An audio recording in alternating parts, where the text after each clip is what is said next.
ఈ యొక్క మందర date of birth, place of birth లేదని ఆమె గురించి మనం మాట్లాడకపోతే ఎట్లా? దేవతలే పంపించారు.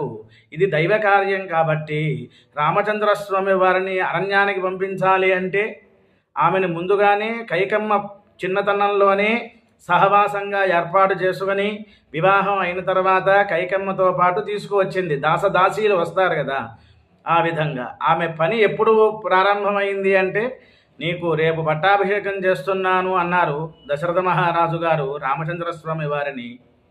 ఆ విషయం తెలుసుకొని తర్వాత ఆమె వచ్చిన పని ఏదైతే ఉందో ఆ పని చేసుకుంది.